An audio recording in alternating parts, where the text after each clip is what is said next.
नमस्कार. स्वयंपाकघर निलिमा किचनमध्ये आज आपण मुलांना मधल्या वेळेमध्ये काहीतरी चटपटीत खाण्यासाठी अगदी झटपट पद्धतीने तयार होणारी एक अगदी नवीन रेसिपी आज आपण बघणार आहोत.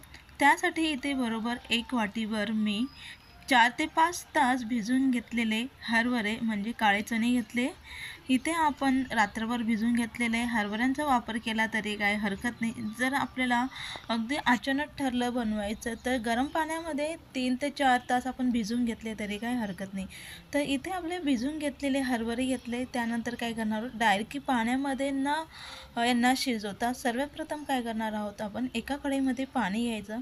त्यावरती ह्या पद्धतीने चाळणी आपण ठेवा आणि लगेचच आपण जे भिजून घेतलेले हरभरे ते यामध्ये आपण थोडा वेळ वाफून घेणार आहोत. यामुळे काय होतं, आपले जे हरभरे आतमध्ये थोडेच ते शिजतात आणि त्यामुळे आपले मुलं अगदी इंटरेस्ट घेऊन खातात.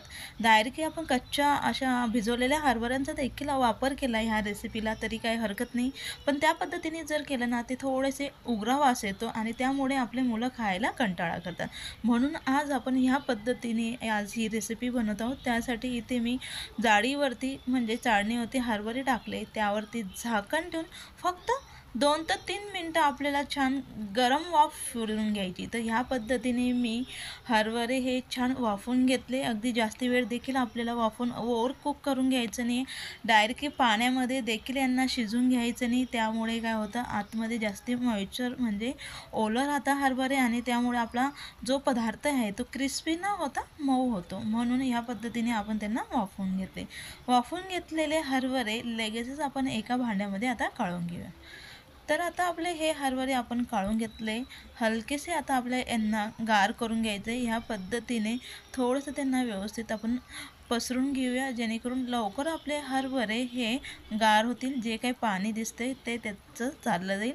त्यानंतर काय करणार आहोत, यावरती लगेचच आपण आता 2 ते 3 चमचे आपलं नेहमीचं बेसन पीठ आपण यामध्ये घालत आहोत.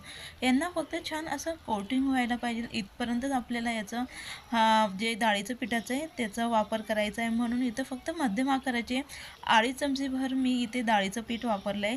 छान कुरकुरीत होण्यासाठी इथे मध्यम आकाराचा 1 मोठा तांदळाचं पीठ वापरते. तांदळाचं पीठ नसेल तर रव्याचा वापर करून घेतला तरी काही हरकत नाही. फक्त मिक्सरला अगदी बारीक फिरून घ्या, मगच त्या रव्याचा वापर करा.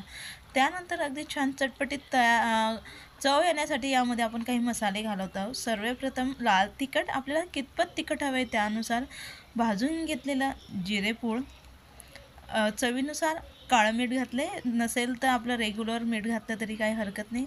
त्यानंतर अगदी छान चटपटीत चव येण्यासाठी चाट मसाला नसेल तर निंबू पावडर घाला. निंबू पावडर पण नसेल तर आपलं आमचूर पावडरचा वापर केला तरी काही हरकत नाही. लगेच त्यामध्ये आपण अगदी थोडीशी काळे मिरे पावडर घालून त्याला व्यवस्थित मिक्स हे करून घेतले.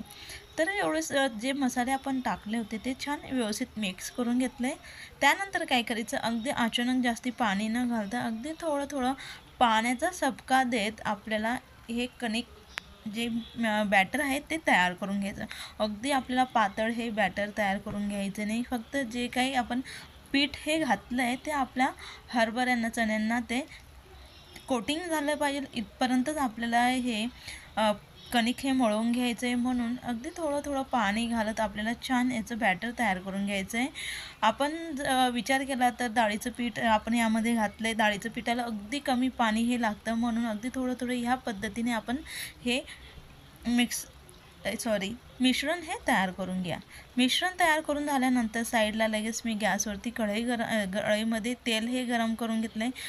तेल जे आपलं आता गरम करून घेतलं आहे ते अगदी कडकडीत असं गरम करून घेतलं आहे. त्यानंतर काय करायचं, गॅसची फ्लेम अगदी मंद करायची आणि आता आपण मंद आचेवरती एक हरभरा ह्या पद्धतीने तेलामध्ये सोडत छान क्रिस्पी होईपर्यंत आपण यांना तळून घेणार आहोत.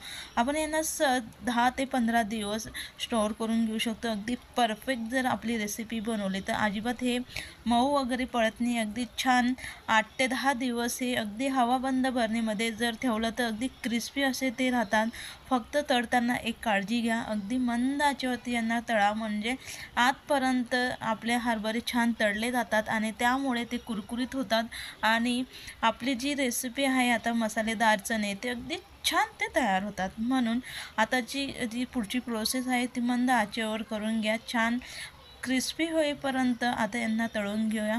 तर बघा तुम्ही अगदी परफेक्ट असे कुरकुरीत असे आपले हे तळून तयार झाले। त्यानंतर लगेच आपण यांना आता एक प्लेटमध्ये टाकून घेऊया।